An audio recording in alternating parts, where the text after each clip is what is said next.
Muy buenas tardes para todos ustedes. Pues bien, retomamos las conferencias, vamos ya en el octavo círculo y hemos analizado cómo la lógica se vuelve cada vez más perversa. Ustedes ven que aquí en la pantalla, en la parte superior, hay una lectura en color rojo. Dice, quiero que comprendáis íntegramente que la serpiente siempre ha de devorarnos, ya en el aspecto luminoso o en el octavo círculo infernal tenebroso. Y bueno, esta es la idea que encierra toda la conferencia. Es una, es una idea que quizás hemos mencionado en otras variantes o en otros aspectos. Hoy la intención es que se comprenda profundamente, que al terminar esta conferencia se medite en esto, ya que es muy importante comprenderlo. Si nosotros entendemos esto, vamos a trabajar decididamente. O, si lo entendemos, comprendemos y no trabajamos, al final de cuentas se estará logrando el objetivo de esta conferencia, que es definirnos. O ángeles o demonios salen de una humanidad que está madura y pues queda en cada cual determinar qué quiere uno para su propia existencia. ¿Va uno a convertirse en ángel o va uno a convertirse en demonio? Eso está en cada cual. Damos inicio a esta conferencia. 768 leyes. Pesado, complicado, muy materializado. Si estábamos hablando que en otros círculos, en el círculo anterior, ya parecía que la vibración quería destruir todo, pues ahora en efecto este proceso se da. Y se da porque la serpiente cumple con esa función de devorar, de destruir, de quemar, como afirma el Dante Alighieri en este octavo círculo, que los condenados son atacados por serpientes y sus mordidas los destrozan y los incineran. Bien, leamos el primer apartado. El maestro describe esto y dice: esta octava región sumergida es la antítesis, lo opuesto, el aspecto negativo de Urano. Es una región pétrea e ígnea a la vez. Allí el fuego tortura realmente a los perdidos. Esta zona sumergida de Urano, bajo la corteza geológica del planeta Tierra, tiene cristalizaciones de insoportable materialidad. Vean, ahí tenemos una imagen de el maestro Dante acompañado de su mentor Virgilio, el poeta de Mantua. Y allí están los condenados. Hay otras imágenes en las que están perdiendo piernas, brazos, se encuentran en el suelo todos sus miembros. En esta imagen vemos ahí a un hombre sin su cabeza. Ya todo se está desintegrando, todo se está desmembrando, porque el ego tiene que terminar de fosilizarse. Entonces, decíamos, con cada átomo cargando 768 átomos del absoluto, entonces estamos hablando de algo ya muy doloroso, incomprensible, incluso para los mismos maestros resulta agónico de ver, resulta muy doloroso estar allí. Es un sacrificio para los maestros que bajan a ayudar. Es un gran sacrificio estar ahí. Entonces, sobre este planeta Urano, tenemos que recordar algunos aspectos importantes. El primero es que los polos de Urano no se encuentran al norte y sur como en el resto de los planetas. Obviamente que así se llaman, polo norte y polo sur, pero eso no significa que se encuentren arriba y abajo, sino que se encuentra recostado, de manera que quedan en donde debería estar el ecuador. Pero bueno, he ahí esta característica de Urano. Urano es revolución. Y bueno, los polos de este planeta se alternan cada 44 años. En un periodo de 44 años apunta uno de sus polos al Sol, y en otro año, en otro periodo de 42 años, apunta el otro polo. Por ejemplo, el polo positivo, cuando apunta al Sol, impera la fuerza masculina, viene lo que se conoce como patriarcado. Y cuando el otro polo, el negativo, se orienta también hacia este astro, entonces viene la fuerza femenina. Repito, un ciclo completo es de 84 años, 42 y 42. Urano gobierna también a las glándulas sexuales, tanto masculinas como femeninas, y por eso es que este planeta rige a la era de Acuario. Acuario es influenciado por Saturno y por Urano. Hemos dicho ya que Saturno es muerte, profundidad, sabiduría, y que Urano es sexo y revolución. Así que por eso el mensaje de Acuario y la era en que nos encontramos tiene esas características. La sabiduría se derrama, viene la revolución sexual, la necesidad de una revolución sexual inteligente, es decir, de regenerar la sexualidad, la necesidad de morir en sí mismos, pero bien, enfocándonos específicamente en Urano, tendríamos que hablar de esos aspectos: sexualidad y revolución, es decir, la senda del filo, de la navaja. Estamos hablando entonces de los misterios del sexo, de los misterios de la redención. Y aprovechar aquí para comentar sobre los misterios del sexo, sobre los 3 tipos de tantrismo que hay. Vemos que en el tantrismo blanco hay unión sexual, hay anhelos trascendentales, hay prácticas, vocalización, oración, pero jamás se derrama la energía seminal. En el tantrismo negro también hay unión sexual, también hay anhelos trascendentales, pero de tipo tenebroso. Hay ritos de magia, simplemente que en este tantrismo negro existe la fornicación, el derrame de la energía seminal. Y como quiera el maestro dice, el tantrismo gris pues solo es sexo por placer animal, donde no hay ningún tipo de anhelo trascendental, y sin embargo, a la larga, el tantrismo gris, la sexualidad digamos normal, tiende a convertirse por ley de entropía, por mecánica, por la ley de la caída, tiende a convertirse en un tantrismo negro. Pero bien, entonces, ya teniendo en cuenta estas ideas, vamos a ver ahorita por qué mencionamos estos aspectos de el planeta Urano.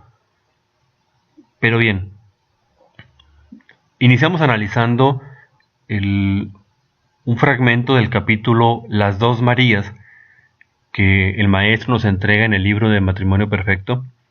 Dice ahí: en la India se adora a Kali, la divina madre Kundalini, pero también se adora a Kali en su aspecto negro fatal.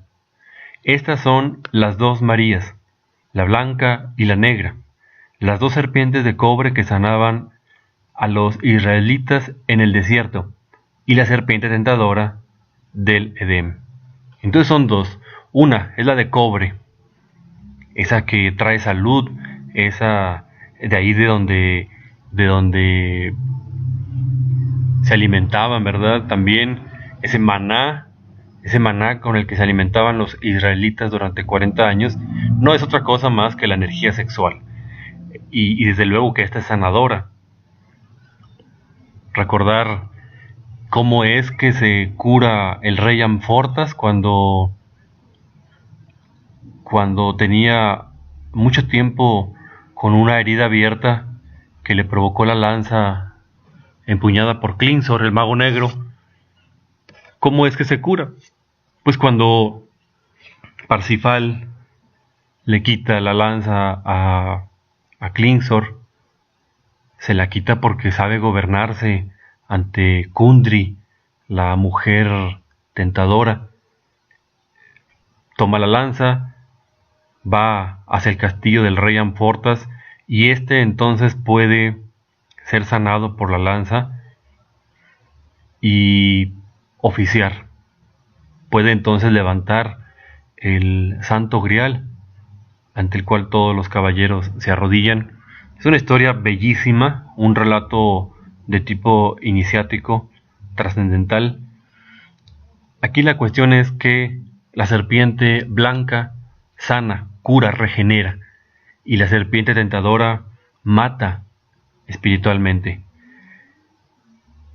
Son pues dos aspectos, y vemos ahí en esa figurilla, me parece que es maya, vemos en esta figurilla que está esculpida una serpiente, pero tiene dos cabezas. Y esto es una clara alegoría, es una forma de enseñar a la conciencia de este aspecto dual de la Divina Madre Kundalini. ¿Qué tenemos que decir? Pues que la serpiente blanca despierta los chakras superiores, los 7 chakras superiores, y que la serpiente negra, cuando se proyecta hacia los infiernos atómicos del hombre, despierta entonces los 7 chakras de tipo inferior que se encuentran ubicados en el bajo vientre. Los indostaníes, por ejemplo, hablan sobre este fuego Kundalini que tiene que ascender por la médula espinal, y es obvio que se desarrolla esto con el tantrismo blanco. Bien, ahí tenemos dos imágenes precisamente haciendo alusión a esto. En el tantrismo blanco está la clave, el maestro la da una y otra vez, la conexión del lingam yoni, sin eyaculación del esperma sagrado. Esa es la clave trascendental. Y tantrismo negro, repito, es igual, pero con esa clara y fatal diferencia. Ahí existe conexión del lingam yoni, también hay ritos mágicos, y la cuestión es que sí hay eyaculación seminal. El resultado en este caso es que la serpiente despierta en forma negativa y hacia abajo, y de hecho despierta la conciencia de los tenebrosos. Esto se escucha un poco extraño, pero lo vamos a mencionar y a profundizar en unos momentos. Despierta la conciencia, claro, la despierta para el mal. Aparece la cola de Satán, el abominable órgano cundartiguador. Y como quiera mencionar que se requiere, al igual que para levantar la serpiente blanca, se requiere de práctica y de conocimiento y de tenacidad el hecho de desarrollar los poderes de un tenebroso. Por eso es que luego en los textos, en los evangelios crísticos, se menciona el Cristo, o fríos o calientes, porque a los tibios os vomitaré. Decíamos que aquellos que no están trabajando con ningún anhelo trascendental van pues a son candidatos al abismo y a la muerte segunda. Y sin embargo los tenebrosos, por ejemplo Moloch, o estudiábamos el caso anteriormente de San Gabriel, esos están en el abismo, van hacia la muerte segunda, pero si en algún momento llegaran a arrepentirse, ellos alcanzarían grados de esplendor muy elevados. Hablamos de tronos, virtudes, potestades. ¿Por qué? Por el trabajo con el fuego sagrado. Bueno, de eso pertenece ya a un estudio un poquito más de las tres montañas, desde luego de Cábala, pero creo que con lo que decimos, la conciencia debe de ir comprendiendo poco a poco. Bien, así que avancemos. El siguiente apartado nos dice el maestro: el matrimonio de fondo, la fusión integral de la Madre Divina con el Espíritu Santo, es decir, de la culebra ígnea de nuestros mágicos poderes con Shiva, el tercer logos, el archihierofante y el archimago, solo es posible cuando hemos sido devorados por la culebra. Entonces deviene gloriosa la resurrección del Maestro secreto dentro de nosotros mismos aquí y ahora. Bueno, aclarar aquí algunos puntos. Primero, matrimonio de fondo. Fíjense, el matrimonio perfecto, dice el maestro, habla de él en muchos sentidos. Habla del matrimonio perfecto como el varón y la dama que se unen para trabajar. Pero también habla del matrimonio perfecto como la unión del alma divina, que es femenina desde luego, y el alma humana, que es masculina. En este aspecto más profundo dice el matrimonio de fondo. ¿Cuál es ese matrimonio de fondo? Pues Shiva Shakti, la Madre Divina, Shakti, con el Espíritu Santo, Shiva. Esa unión, ¿verdad? La Madre Divina es la culebra, el Espíritu Santo es el águila. Entonces, de aquí dice el maestro, deviene la resurrección del maestro secreto. ¿Quién es el maestro secreto? Iramaviv, el tercer logos. Eso lo habíamos estudiado un poco cuando mencionábamos todo lo de sexualidad, lo del superhombre. Hicimos unos breves comentarios sobre lo que son las tres montañas, los trabajos que se realizan en la primera, segunda y tercera, y específicamente en la segunda dijimos que ahí resucita el tercer logos, pero eso desde luego que conviene aclararlo. Antes de eso mencionar que en Babilonia, en Grecia, en Egipto, los individuos que habían realizado este trabajo se llamaban a sí mismos serpientes. ¿Por qué razón? Porque habían sido, en efecto, devorados por las serpientes. Por ejemplo, en la India, a los adeptos se les llama nagas. ¿Y qué es naga? Serpiente. Esto conviene mucho aclararlo porque se puede hablar en varios sentidos de ser devorado por la serpiente. Uno de ellos, la muerte del yo. Es uno de los que el maestro llega a mencionar. La muerte del yo. Como es la Divina Madre quien elimina los defectos psicológicos, entonces se dice devorar por la serpiente. Y cada vez más trascendental y cada vez más exacto. El siguiente aspecto es el hecho de transmutar la energía sexual. No importa si se está hablando de por ejemplo, que se esté trabajando con la primera serpiente de fuego, o con la segunda o con la tercera. El hecho de levantar el fuego se dice que se está siendo tragado por la serpiente, porque la columna, imaginen ustedes a la columna vertebral y en el fondo una serpiente abriendo sus fauces desde abajo hasta arriba, y a medida que asciende pues va cubriendo la médula espinal. Bien, eso es correcto, pero un aspecto más trascendental, más elevado, es cuando en la primera montaña, bueno, quiero pasar a otra diapositiva, pero me quiero regresar aquí, nada más para hablar, por ejemplo, de Wotan, que lo tenemos a la derecha. Se dice que Wotan era una serpiente porque había sido tragado por la serpiente.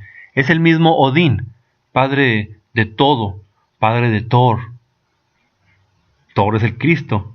Tenemos, por ejemplo, a Quetzalcóatl, que también era una serpiente, porque fue devorado por la serpiente. Ahí lo tienen ustedes a la izquierda abajo.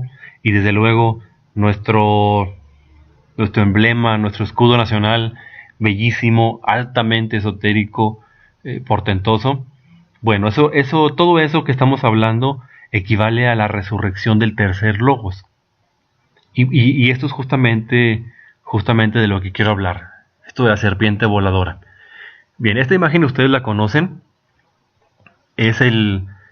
Prácticamente es todo el camino, todo el mapa hacia la autorrealización, enfocándonos específicamente en la segunda montaña, en lo que es la montaña de la resurrección.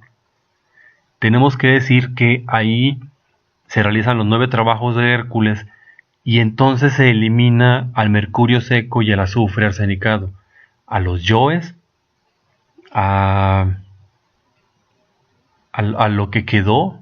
Bueno, mejor dicho, se eliminan las cenizas del yo, el germen del yo, todo aquel pequeño residuo que pudiera haber quedado en la montaña de la crucifixión, en la primera montaña de la iniciación. Ahí todo lo que hubiera quedado se quema.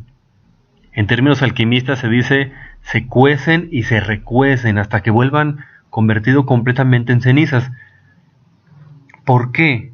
Para que esos cuerpos, para que el individuo sea completamente perfecto. Perfecto. Y en ese momento se dice que se es tragado por la serpiente. Se dice de la Divina Madre que ella no come basuras, que ella no come nada inmundo.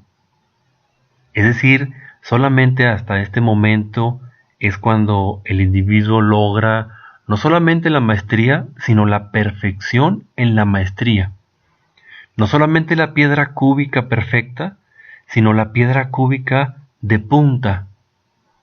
Es un concepto que el maestro señala en el libro de Cuerpos Solares, un libro que me encantaría estudiar con ustedes. Pero bien, en ese momento el individuo es completamente puro y entonces sí, la serpiente que no come nada inmundo viene y devora al iniciado, y estamos hablando entonces de que se convierte en serpiente. Y justo en esa segunda montaña, en esos terrenos de la segunda montaña, es donde viene el águila desde el cielo a cazar, el Espíritu Santo a comerse la serpiente. Por lo tanto, en ese punto es que resucita el tercer logos. Repito, este proceso es complicado. Luego el maestro repite ideas para una etapa y para otra. Por ejemplo, el maestro dice que levantar las serpientes de fuego equivale a la resurrección del tercer logos, allá en la primera montaña. Pero, mucho cuidado, pero es una resurrección simbólica.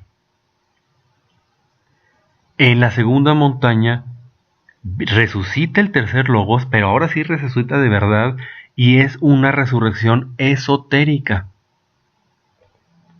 Y la resurrección física ya es otra cosa, y eso depende de cada maestro. En el caso del maestro Jesús, la divinidad decidió que así fuera, y tuvo también, además de la resurrección simbólica y esotérica, la resurrección física. Pero bueno, esos puntos los queremos nosotros aclarar y situar al estudiante en la conferencia de lo que estamos hablando. Estamos hablando de la Divina Madre que nos devora, ¿verdad? Bien, pero esto es en la segunda montaña para la resurrección del tercer logos. Avancemos un poco y damos continuidad a las ideas.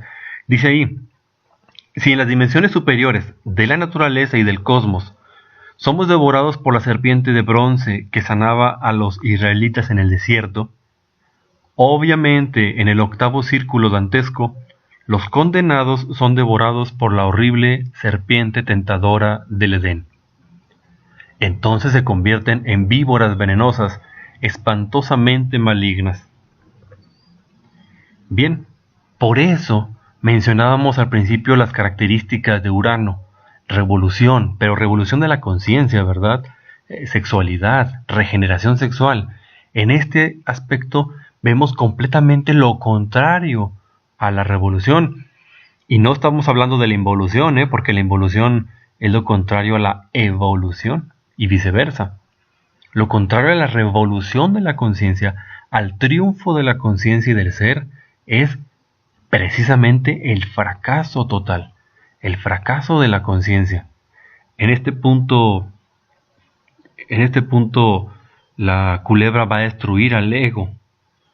El Dante habla de un personaje cuyo nombre ahorita se me escapa, pero dice que lo ataca y lo enreda, y a medida que al hombre se le juntan las piernas y se le convierte en cola de serpiente, y a medida que va perdiendo sus brazos y que su lengua se va bifurcando, a la serpiente resultan saliéndole pies, manos, y su hocico se empieza a achatar, de manera que se convierte en tiene un cuerpo humanoide.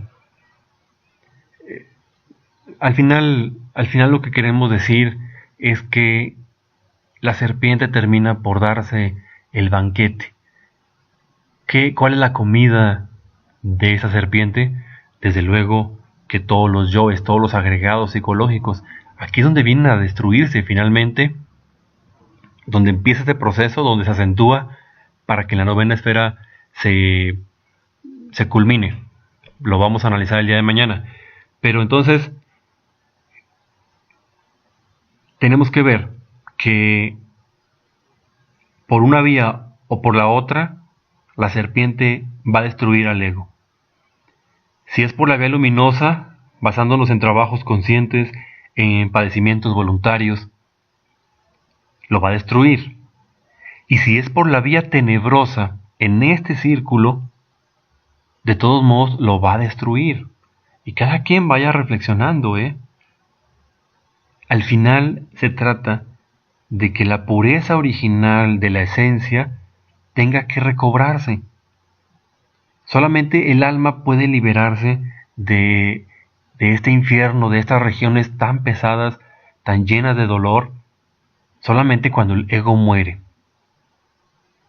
Repito, reflexionemos en esto. Entonces, la serpiente pitón o pitión es el opuesto, es el aspecto fatal, o es, dijéramos, la sombra de la serpiente de luz, de la serpiente alada de luz, esa que se le rezaba en todos los cultos antiguos. Y el maestro da una idea muy, muy clara. Dice, en el abismo la verdad se disfraza de tinieblas. Tenemos ahí nosotros una imagen, vean a la izquierda cómo está esta serpiente devorándose ahí a un cuerpo humano, otros símbolos, y tenemos en la parte derecha a Coatlicue. Coatlicue, desde luego que habita en las regiones inferiores del mundo. Veamos que su cinturón está ceñido con una calavera, indicando pues ese aspecto mortuorio. Su falda está hecha de serpientes, en lugar de patas o de pies tiene garras. Vemos en sus hombros al lado y lado unas garras también destrozando corazones, y vemos un collar que está formado de manos y de corazones también. Quizás se alcance a apreciarlo, voy a señalar con el cursor. Aquí está esta mano, corazón, mano. Aquí es un cráneo. Y todo esto es el collar que representa desde luego el trabajo, el sacrificio, vemos que sus pechos están caídos porque esa es una representación que ya ha sido madre. ¿De quién es madre? De todos los dioses, específicamente de Huitzilopochtli. Pero bien, acá tenemos que tiene doble cabeza. ¿Por qué doble cabeza? Pues por lo que ya acabamos de explicar, el doble aspecto de la serpiente. A pesar de ser aquella que se encarga de destruir a los agregados psicológicos, a pesar de ser la serpiente tenebrosa, la serpiente negra, a pesar de eso sigue siendo una deidad. ¿Qué ocurre entonces? Que la serpiente, desde allá, desde el absoluto, desciende hacia el Tártarus, hacia el abismo, para salvar a su hijo. Y eso es de verdad interesante, hasta conmovedor. No deja de ser una deidad, así como el Xolotl es una deidad, así como Set para los egipcios es una divinidad, o Hades. Entonces vamos viendo la necesidad de quitarnos ideas falsas, equivocadas. Luego analizaremos un poco de antropología, pero bien, esta idea que estamos mencionando se va a reforzar, va a quedar un poco más claro con el siguiente punto. Vamos a leerlo. Dice el maestro: asombra saber que la radiante serpiente se polariza en esta forma fatal. Y esto nos invita a comprender que lo hace por el bien de su propio hijo, para destruir en el Averno los elementos infrahumanos que llevamos dentro y libertarnos de las garras espantosas del dolor. Así es el amor de toda Madre Divina. Fíjense, esto es lo que queríamos que se reflexionara muy, muy profundamente, muy profundamente.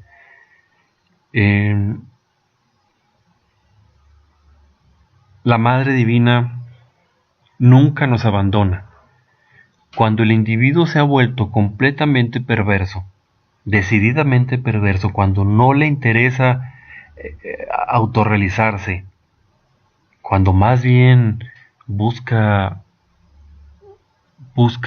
el mal, busca el despertar para el mal, el padre lo abandona, el padre lo abandona, pero la madre jamás.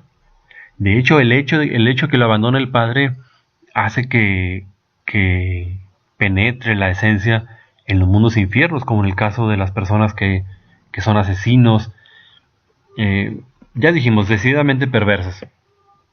Eso hace que penetre en los mundos infiernos, pero la madre jamás suelta nuestra mano.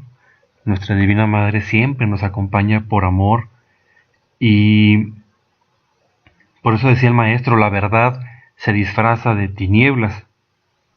Entonces, pero reflexionemos un poco lo que representa para nuestra Madre pura, divina, el tener que penetrar en regiones tan groseras, tan asqueantes, de tanto dolor, y sobre todo reflexionemos el por qué lo hace. Lo hace por amor.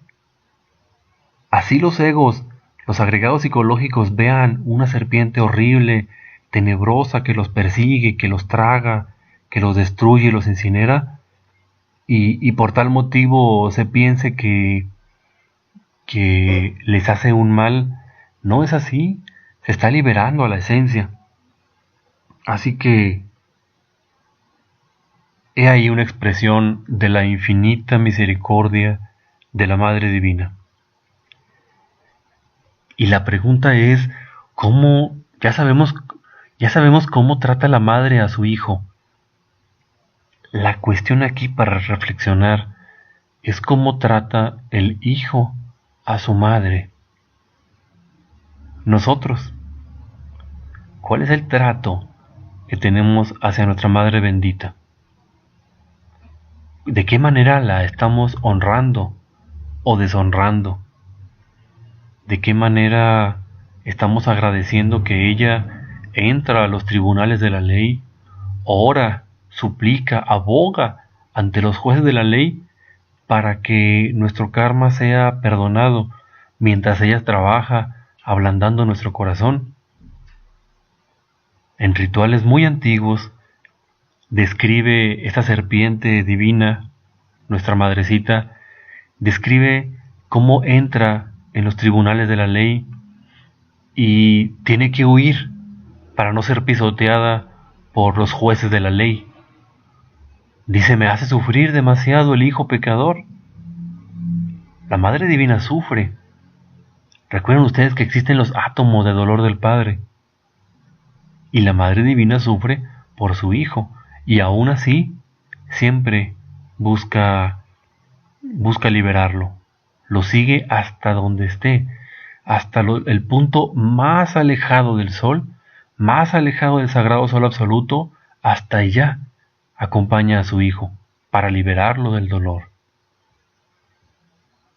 Creo que cuando nosotros meditamos y reflexionamos de manera profunda en estas palabras, en estas ideas, algo debe surgir en nosotros. Un arrepentimiento, un remordimiento, un grito interior que dice, ya basta, ya no quiero ser lo que soy, ya he rodado demasiado, mi padre me está esperando, mi madre me está esperando también, ya es momento de despertar, ya es momento de dejar de identificarnos con todas las cosas, con todas las personas y entender que lo más importante es el trabajo interior. Si con todo esto que está pasando en el mundo no nos desilusionamos del mundo, entonces pues tendrán que venir eventos peores. En algún momento platicaba con una persona y conversábamos de lo que viene, conversábamos de todo esto.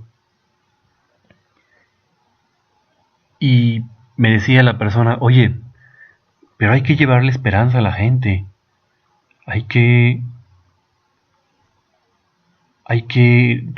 que hablarle tan feo a las personas porque en este momento todos necesitamos esperanza. Y es verdad, me quedé por ahí reflexionando en ello, es verdad, todos necesitamos esperanza, pero no falsas esperanzas, no mentiras. Nosotros hablamos de lo que va a ocurrir, la gente está viendo lo que está pasando. ¿Cuál es la esperanza? Estamos aquí, estamos vivos. El día de hoy en la mañana tuviste la oportunidad de abrir tus ojos, de recibir luz, de respirar el aire, de escuchar a las personas que están cerca de ti. Y eso es una manifestación de la divinidad, de que esperanza hay. Esperanza hay. Ahora, ¿qué vas a hacer con lo que tienes? ¿Qué vas a hacer con este día? ¿Qué vas a hacer con esta conferencia que estás escuchando? ¿A dónde enviarás las ideas trascendentales del Maestro? ¿A dónde enviarás estas reflexiones? Pero hay esperanza. Por cierto, esperanza que pocos tienen, puesto que pocos tienen este conocimiento. Pocos acceden a la sagrada enseñanza gnóstica. Y bueno, nosotros tenemos esa oportunidad. Entonces, aun siendo pues la serpiente tentadora, aun siendo esa serpiente, es la Divina Madre también, la serpiente de luz, el Kundalini.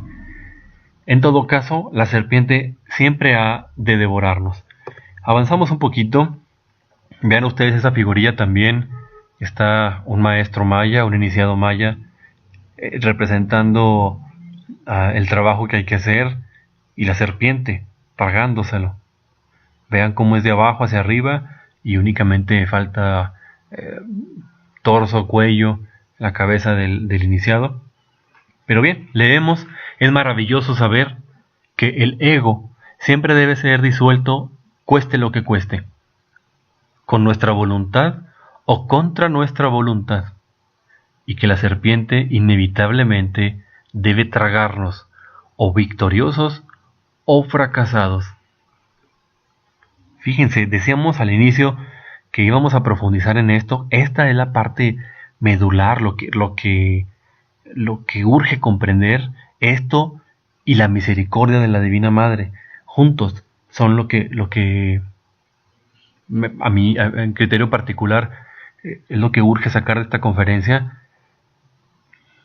Pero ya lo habíamos mencionado en otras oportunidades. Decíamos, por ejemplo, de la autoobservación. ¿Recuerdan el infierno de Marte, el quinto? Decíamos que ahí la conciencia se ve perseguida por sí misma, es decir, los agregados se persiguen entre ellos y al final es la esencia la que está allá adentro. ¿Por qué? ¿Cuál es el objetivo de ese proceso? Que la conciencia se conozca a sí misma. Pero me pregunto, y lo dijimos en su momento, ¿hay otra forma de que la conciencia se conozca a sí mismo? Claro, es la autoobservación. Así que al final de cuentas se tendrá que conocer y está en nuestras manos de qué manera tendrá que lograrse esa autognosis. Gnosis es conocimiento, autoconocimiento. El ser debe autoconocerse. Pero bien, o victoriosos o fracasados. Cuando la serpiente tentadora del Edén, la horrible Pitión, Coatlicue, etcétera, el aspecto negativo de nuestra madre, cumple esa labor, entonces vuelve a su polarización positiva en la luminosa región.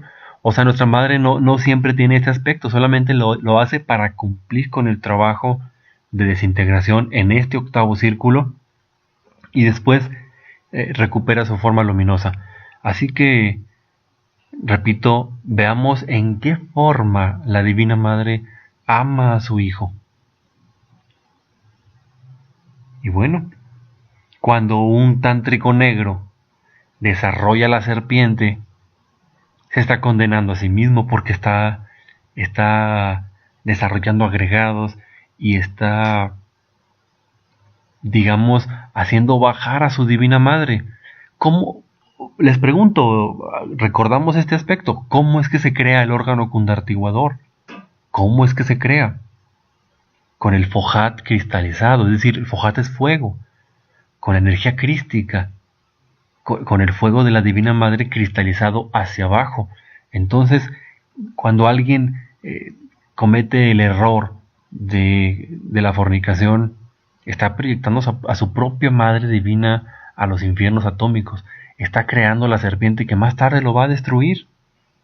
Así que hasta por ese lado es ilógico esta parte de la fornicación. Estoy dando elementos para la meditación. Cuando alguien esté meditando en los yoes fornicarios, tendrá que comprender, reflexionar sobre los daños que hacen a la salud, a la familia, a la economía. Recuerden que la fornicación trae miseria económica al hogar.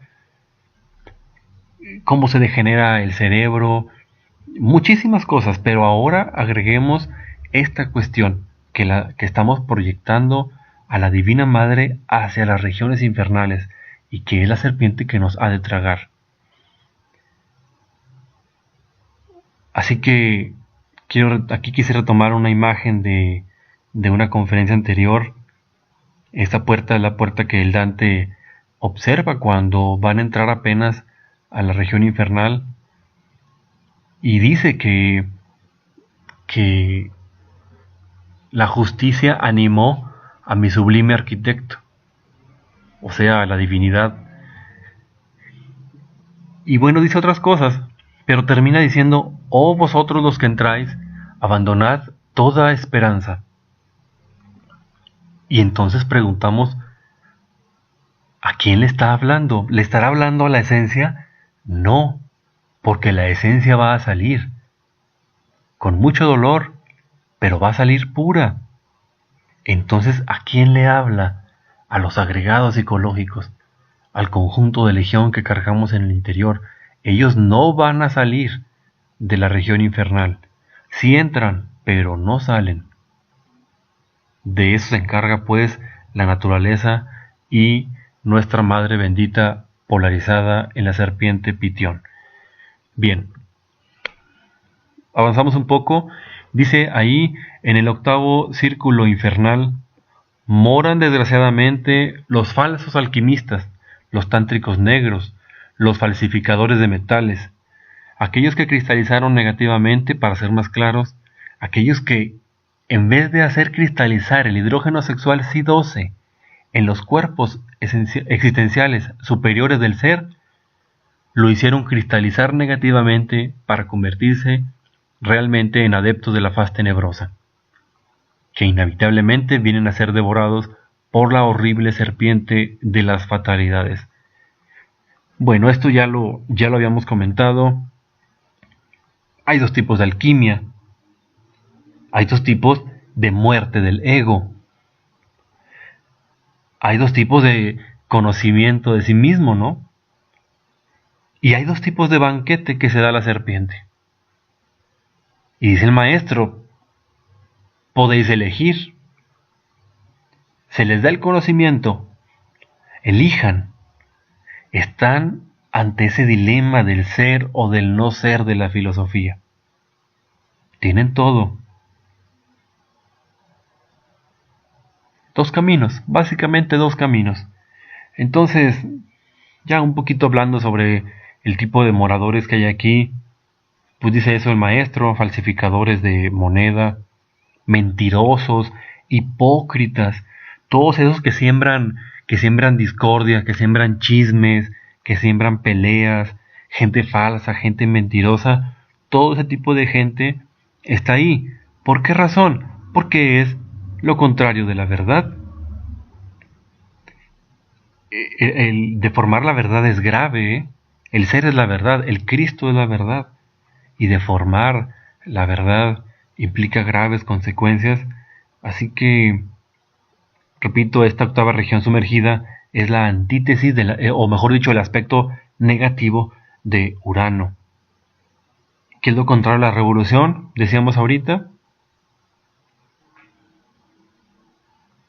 ¿Qué es lo contrario del despertar? Del triunfo. Pues el fracaso. Otro aspecto que conviene mucho, mucho tener en cuenta cuando meditamos es el siguiente. El triunfo del ego se da en esta región. A ver, traten de asimilar mis palabras. El triunfo del ego se da en esta región, en este círculo, se da y en el que sigue, en la novena esfera. ¿Por qué? Porque al final lo que el ego busca es que la esencia fracase. El ego ni siquiera aspira a algo más. El ego es ignorancia. El ego va a ser destruido. Y aún así destruido, ya ganó, porque ya hizo que la esencia perdiera todo un ciclo de manifestación. ¿Y qué tal? Que fue el último. Ya entonces la mónada se absorbe todos sus principios anímicos, espirituales, y se sumerge en el absoluto, como una mónada feliz, pero, dijimos, fracasada. Así que vamos viendo qué es lo que queremos para nuestro ser. Aquí los tántricos negros son los que están en contra de la verdad, son los que están en contra del ser. Por cierto, el Dante Alighieri describe a Caifás, ese individuo, o mejor dijéramos, ese personaje, lo describe crucificado en el suelo, clavado. Aquí este círculo en la Divina Comedia está muy extenso porque platica el Dante que hay como zanjas o, ¿cómo le diríamos? Sí, como trincheras que son una después de la otra, como concéntricas, y en cada fosa hay un tipo de castigo. Y estamos hablando todo de este círculo dantesco. Así que les recomendamos que lean esta parte con detenimiento. Y bien, pues avancemos. Avancemos en el siguiente apartado. Dice el maestro: no está de más informar que el abominable órgano cundartiguador, resultado del mal uso de la energía creadora robada por Kako, no solamente se desarrolla en los alquimistas negros o tántricos tenebrosos, sino también en los decididamente perversos, aunque éstos no tuvieran ningún conocimiento mágico. Bien, aquí el maestro está hablando de lo siguiente. Sabemos que la fornicación por sí misma va desarrollando el órgano cundartiguador. Sabemos que los tántricos negros desarrollan de forma especial esta serpiente y sus poderes tenebrosos porque con los ritos que hacen. Pero el maestro nos dice aquí que los perversos, asesinos y demás, aunque no tengan ningún conocimiento sobre magia, ni blanca ni negra, por el hecho de ser perversos, desarrollan pues este órgano cundartiguador. Aquí recordar un poquito por lo que dice el maestro de Kako. ¿Quién es Kako? El mal ladrón. Es Gestas. En contraparte está Ágato, el buen ladrón, o Dimas, también se le conoce como Dimas. ¿Quién es Kako? El que se roba la energía sexual para fines tenebrosos. ¿Quién es Dimas? El que se roba la energía sexual para fines luminosos, para ascender pues la serpiente. Entonces, el iniciado tiene que desintegrar al mal ladrón. ¿Cuándo? Allá en la segunda montaña, cuando esté trabajando con los 9 trabajos de Heracles o de Hércules, ahí tendrá que desintegrar. Es más, ahorita me estoy acordando que parece que ese es el 10º trabajo. Bueno, lo importante es que este mal ladrón debe ser desintegrado. Consulten ustedes el libro de las 3 montañas. Pero bien, desde luego que es un trabajo superior.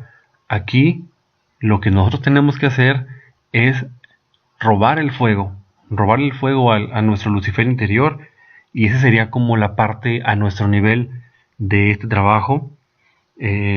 Ya hablando específicamente de la esfera de Urano, pero aquí en la Tierra, de los fondos abismales de esta Tierra, por ley de contrastes, dice el maestro, por ley de analogías, de correspondencia, también tiene que ser destruido el horripilante Kako, aquí.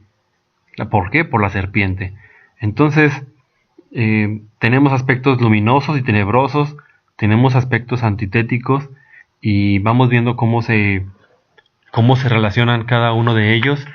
Entonces, aquí donde el maestro cita, porque le preguntan, pero ¿cómo es posible que se despierte?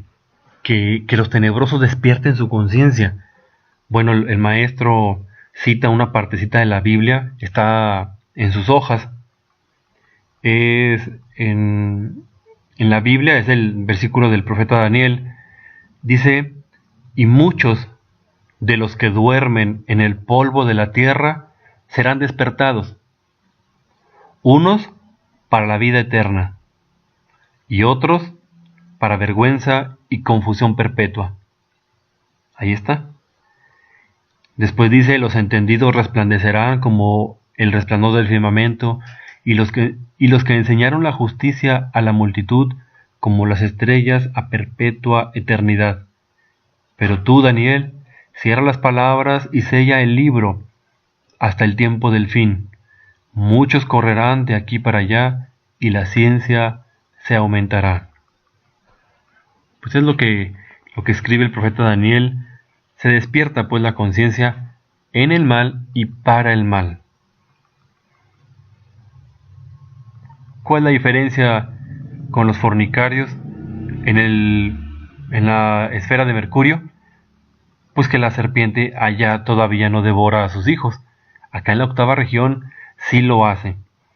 Entonces, por eso el Dante Alighieri describe gente sangrando, humanos vueltos pedazos, arrancándose las uñas, los dientes, decapitados. En esa región empieza este proceso ya de, de cristalización, de como de calcificación o mineralización. Ya se empieza a pulverizar el yo. La destrucción de todo el ego ya es inminente. Recuerden que en el círculo pasado empezaba, ¿no? Y decía el maestro Samael cómo se siente la acción de Saturno, hablando del séptimo círculo, la acción de Saturno de desintegrar, de muerte, de destruir, pues ahora esto se acentúa. Entonces, los perdidos despiertan definitivamente, saben que deben involucionar, saben que tienen que ir hasta la muerte segunda para que entonces la esencia se recupere en cuanto a su pureza. Dice el maestro, la prístina pureza original. Pues sí, pero no se arrepienten del camino escogido, no se arrepienten de lo que han hecho. Más bien ya como que se acostumbraron a este subir y bajar. Han hecho, dice el maestro, de la involución y de la evolución una religión. Y recordando un poquito a todas esas escuelas místicas, pseudoesotéricas, pseudoocultistas que dicen que a través del tiempo y de la evolución el individuo va a autorrealizarse, a perfeccionarse, es un grave error. Hemos escuchado a muchos estudiantes gnósticos decir que con el tiempo van a ir evolucionando hasta un punto en el que lograrán la perfección. Y nosotros decimos, bueno, ¿cómo es que dicen eso? ¿Acaso esos estudiantes nunca han agarrado un libro del maestro? ¿Acaso esos estudiantes nunca comprendieron las conferencias que escucharon? Señores, la evolución y la involución no llevan hacia ningún lado. Súbanse a una rueda de la fortuna. Esténse ahí si quieren 1 hora o 2 horas girando y bájense y se van a dar cuenta que van a tocar el suelo en el mismo punto en que subieron. Pero bueno, entonces, he ahí la involución, he ahí esta lógica fatal de los individuos tenebrosos, no se arrepienten, piden la muerte segunda. De hecho dice el maestro que aquí se encuentra Yahvé también, que están enamorados de la rueda del samsara. ¿Cuál es la rueda del samsara? Pues esto, involución, mineral, vegetal, animal, reino humano y luego hacia abajo. Esa es la rueda del samsara.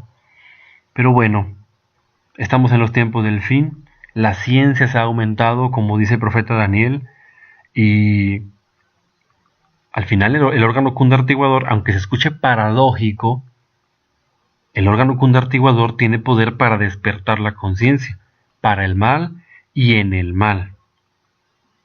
¿Y por qué paradójico? Porque para nosotros el órgano kundartiguador emana cierta vibración hipnótica que hace que la conciencia duerma. En este momento estoy pensando un poquito en las matemáticas y vean que si tenemos la recta numérica, no sé, empecemos en el 10 y vamos hacia atrás, 9, 8, 7, 6, como si ese fuera el poder hipnótico, mejor dicho, como si fuera el grado de conciencia. Conforme nos vamos atrasando, el grado de conciencia se va perdiendo. Repito, estoy imaginando, 6, 5, 4, 3, va disminuyendo gracias a la fuerza hipnótica del órgano cundartiguador. Llega al 1, llega al 0, que es la inconsciencia.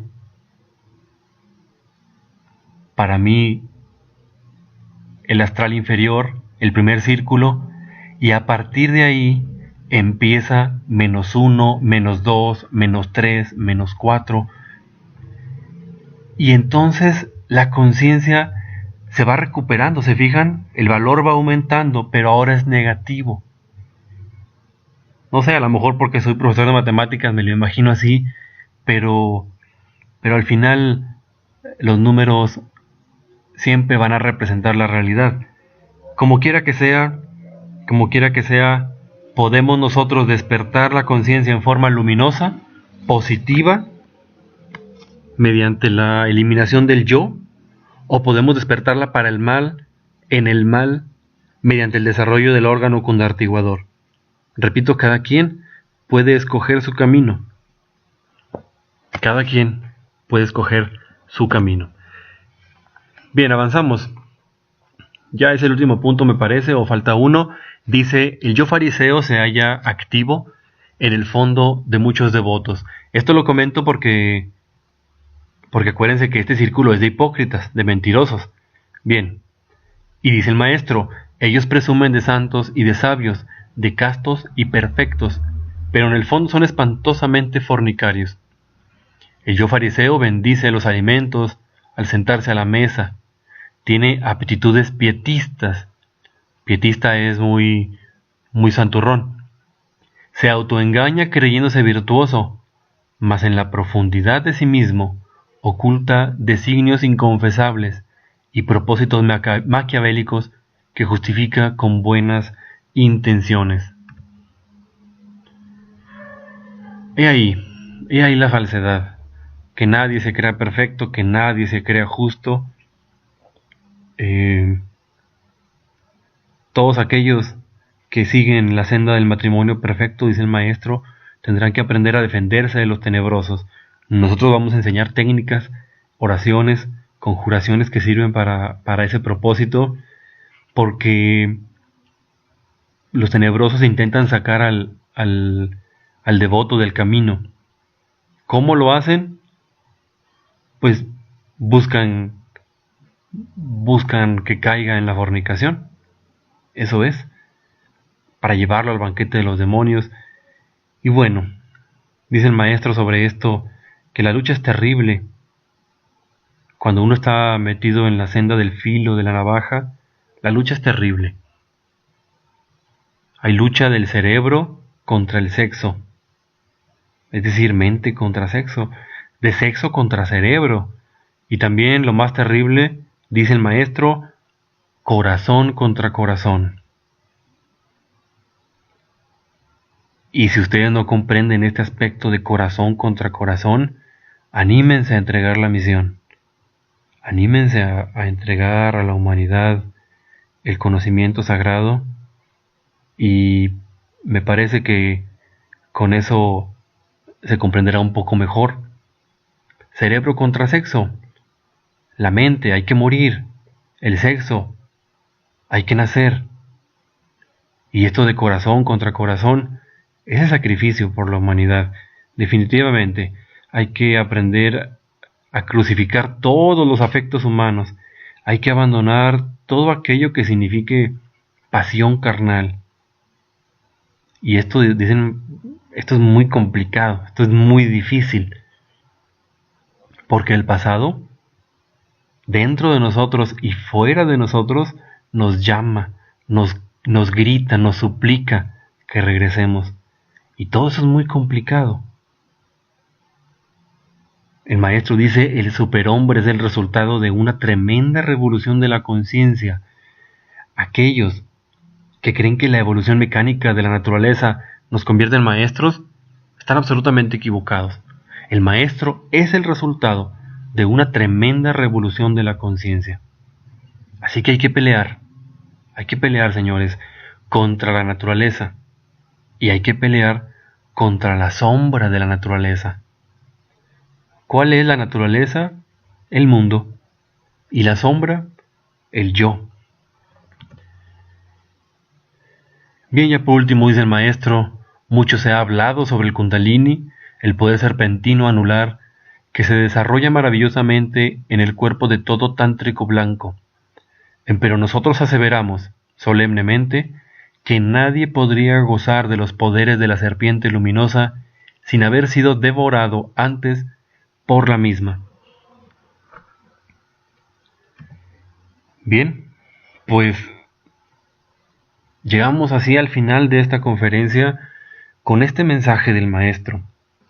Tenemos el conocimiento, tenemos el tiempo, tenemos la gran mayoría de nosotros la salud, tenemos mucho. Y si pensamos que tenemos poco, valdría la pena ponerse a observar a los demás y darnos cuenta que nosotros tenemos grandes ventajas. Entonces, hay que luchar, hay que trabajar por la transmutación. Si tenemos nuestra pareja, hay que aprovecharla para este trabajo. Hay que aprender a amar. Podemos nosotros convertirnos en maestros. Ahí tenemos una imagen de un maestro. Vean su bata de lino blanco, la barba que representa la sabiduría, el bastón de los patriarcas, el Espíritu Santo. Podemos nosotros llegar a esas alturas. Se necesita mucha paciencia, mucha constancia. Hablábamos en la tarde con una persona y nos decía, bueno, pues ya he experimentado algo, pero nada más, y sigo trabajando. Y dice, y seguiré trabajando, y así es, no hay otra opción. Quien trabaja por buscar resultado, quien trabaja nada más por la experiencia, poco va a avanzar. Hay que aprender a trabajar por amor al ser, por amor a nuestra bendita madre, por misericordia de nuestra propia alma. Hay que hacerlo así. Que la muerte no nos agarre en una posición en la que desearíamos tener más tiempo, un día, una hora para trabajar. Que la muerte nos agarre satisfechos porque hemos utilizado nuestra vida intensamente para avanzar en el camino interior, en esa senda que nos ha de conducir a la liberación final. Así que hay que trabajar con la serpiente, hay que ascender. Si no tenemos pareja, o si tenemos pareja pero no hemos formalizado, hay que formalizar. Hay que ser serios. Si no tenemos pareja, bueno, por algo no la tenemos. Tampoco se trata de estancarse o de quedarse lamentando por no tener una pareja. Por algo no la tenemos. Pero se puede trabajar en aspectos que sí dependan al 100% de nosotros mismos, como lo es la autoobservación, el despertar de la conciencia, la técnica para el despertar, la muerte del yo, obviamente la muerte del yo, sacrificarse por los demás. Ya en conferencias anteriores, no recuerdo el círculo exactamente, pero vimos cómo se puede uno sacrificar por los demás. No hay una sola manera. Se puede sacrificar por los demás trabajando con la muerte del yo, se puede sacrificar por los demás aprendiendo a controlar las reacciones, aprendiendo a ponernos en el lugar o en los zapatos de los demás. Se puede sacrificar un poco por la humanidad también, viendo por aquel que tiene menos que nosotros, menos alimento, menos abrigo, pero también menos luz. Nosotros decidimos cómo queremos que este mundo sea. Si por ejemplo llega una persona a ti y te insulta, y tú quieres que este mundo sea mejor, si tú quieres que este mundo haya menos dolor, No vas a reaccionar insultando, porque vas a provocar dolor. No puedes controlar cómo esa persona va a actuar, pero sí puedes controlar qué es lo que tú vas a dar al mundo, a ese espejo, ¿verdad? Maravilloso que es el mundo. Y tú puedes reaccionar con palabras amables y de luz, y entonces a lo mejor él no cambió su actitud, pero te aseguro que ya no llenaste al mundo de más dolor. Y eso es una gran contribución. Pero hay que hacerlo de momento a momento. Hay que trabajar. Hay mucho que hacer, pero hay tiempo. Todavía podemos.